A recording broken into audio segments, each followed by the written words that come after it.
My body was moving, but I wasn't in control of it. I was suddenly walking across the street with the most intense rage I had ever felt. How dare she? How dare she? I was in front of Mira before I could get back in control. What the fuck do you think you're doing? She jumped and her eyes snapped to my face in fear. Excuse me? She pushed the kid behind her. Let go of my nephew. What? Who are you? This is my son, she yelled. People were stopping to watch. That is Whitney Walker's son. And you know it, you cold-blooded, callous bitch. Mira's face had gone white. Sam? Give me my fucking nephew, Mira. The boy started quietly crying and whispering, "Mommy," in distress. What are you doing? Stop it. Kimber was pulling at my arm, trying to turn me back towards the car, but I wasn't moving. I was seething with a fury I had suppressed for 9 years. Owen! Mira started screaming. Owen, please! Grady came sprinting out of the doorway of the stop next door. He took one look at the situation and pushed his wife and the boy behind him and raised his fist to hit me, but there was fear in his eyes. Let's go, Sam, I heard Kimber yell. Give me my nephew, I screamed at Owen in a spitting red rage, and suddenly I felt a slap across my face. The strike served its purpose. Reality began to bleed back into the world, and I realized exactly where I was and what I was doing. Kimber was standing in front of me and between Owen and I. Her hood had fallen down in the commotion, and her hair was spilling out of her beanie and down her back in a wild, bright waterfall of crimson. She looked scared. We were exposed. Owen Grady lowered his fist and seemed to realize who I was. He began screaming at the top of his lungs. Get the cops! Get the sheriff! Get him now! I was already moving, climbing into the driver's seat of Kimber's car, leaving her no choice but to get in the other side. She handed me the keys and I turned the car on and hit the gas, giving no regard for the slippery roads. Kimber screamed as I fishtailed trying to get off Main and then at every corner after, desperate to escape the scene I'd caused. The car slid into a snowdrift just outside of town. I rocked the car in and out of drive and reversed until the tires finally found purchase on the road, and then we were speeding out of town again. There were no other options. I'd blown it. I knew exactly where I needed to go now. Stop. Stop and get out of the car, Sam. You're high. You'll kill us both. Don't do their work for them. That was Whitney's son. That was my nephew. Why would you think that, Sam? Because I know. I put it together years ago. You want me to trust you and your mysterious source? Well, trust me when I say that kid was my nephew. Okay, just slow down, please. Where are you taking us? Where we should have gone in the first place. No. Kimber was shaking her head wildly. Sam, no. Can't go there, not yet. Yeah, well, I have to go. They know we're here now. The sheriff will be hunting us by nightfall. It's now or never. But the car will never make it up that road. Oh, I'm willing to bet that road is plowed. Going all the way up to... Yes. I was right. Less than 2 miles away, we found that road. It was one I had used only once, and by all logic, I should only barely remember it. But I had seen that dirt road in my nightmares for years. It was the road I had sped down trying to save my best friend. I'd failed then. I wouldn't now. We drove up the side of the mountain in Kimber's Mazda at an unmanageable speed. I needed to get to Borrasca before the adrenaline wore off. I needed to kill them all. Clary, Prescott, my father, all the deputies, the local cops, everyone involved. I needed to die doing it. I wanted to. But then, where did that leave Kimber? The higher we got up the mountain, the clearer the air and the clearer my mind. The uncontrollable madness that had puppeted my every action for the last 30 minutes was straining away. I had chanced to glance over at Kimber. Her face was as pale as a moonbeam, but her jaw was set in resolve. She was with me 100% even though we were on a suicide mission.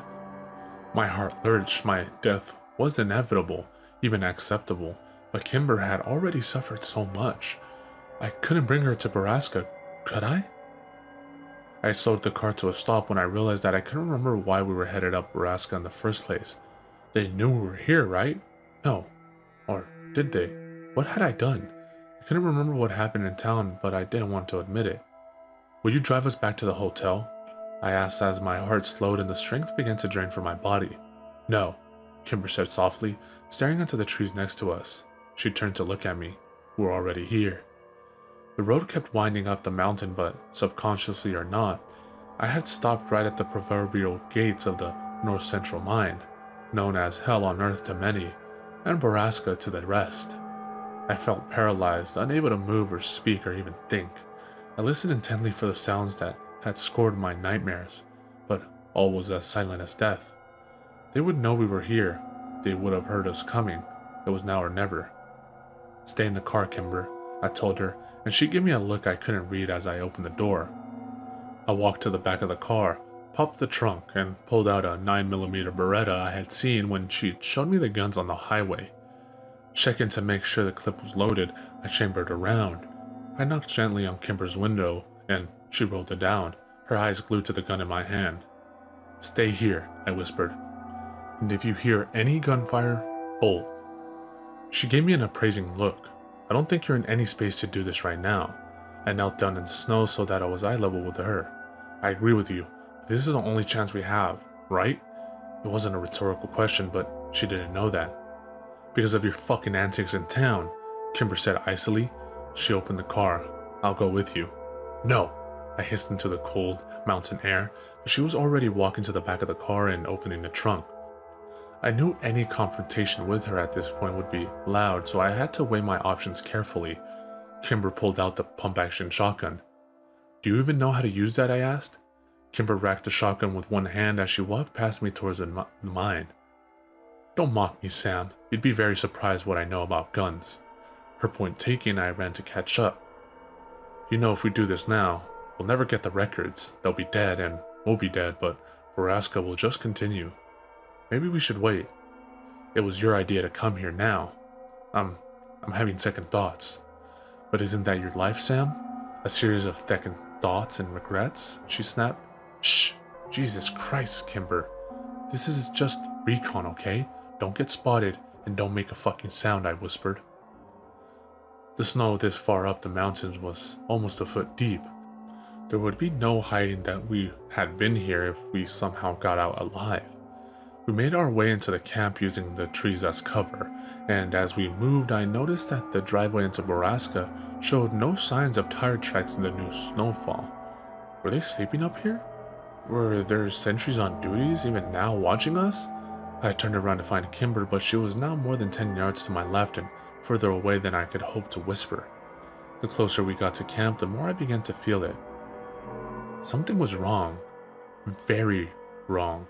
I could see the dorms through the trees, still standing exactly as I had remembered them. However, the Skin Men sign had lost its support and was buckling precariously in the middle. The large building that housed the shiny gentleman was also still standing, and the door had been left slightly ajar so that I could see the conveyor belt feeding into the machine. My blood, like everything else around me, froze to ice. Kimber was suddenly beside me, her hand clenched around the shotgun which hung at her side. "It's gone," she said. Louder than I would have liked. She was right. It was too quiet. "It looks that way," I croaked. I bent over at the waist to quiet a sudden dizziness.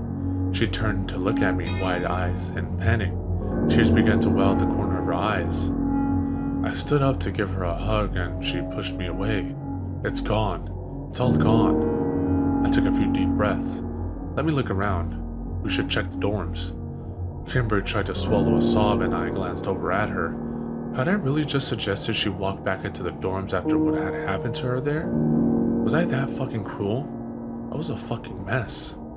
I gently pushed the shotgun up and closer to her chest. "Stay here." I stepped out into the clearing in no particular hurry. If I was going to get shot, I sure as hell wasn't going to die cramped and tired, but the air in the camp was still and no bullets came out to meet me. I wanted to get in and out of the dorm as fast as possible.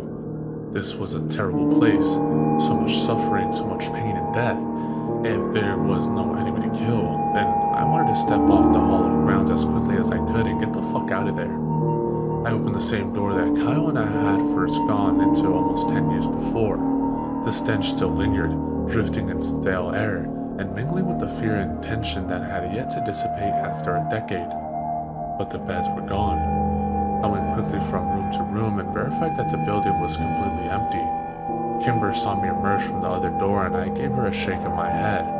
I was only a few steps away from the building when I began to feel dizzy again. My vision narrowed and I started to lose control. The last thing I heard was Kimber's voice as she screamed my name, and then came the familiar, welcoming darkness.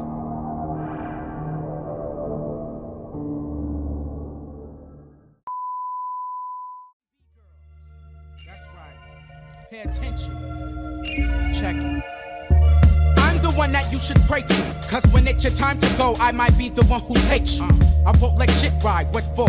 If I knew I were to die tomorrow, I wouldn't give you a minute more. Should you live or die, I choose. But can you stand the kill twice? I'll keep you alive for deja vu.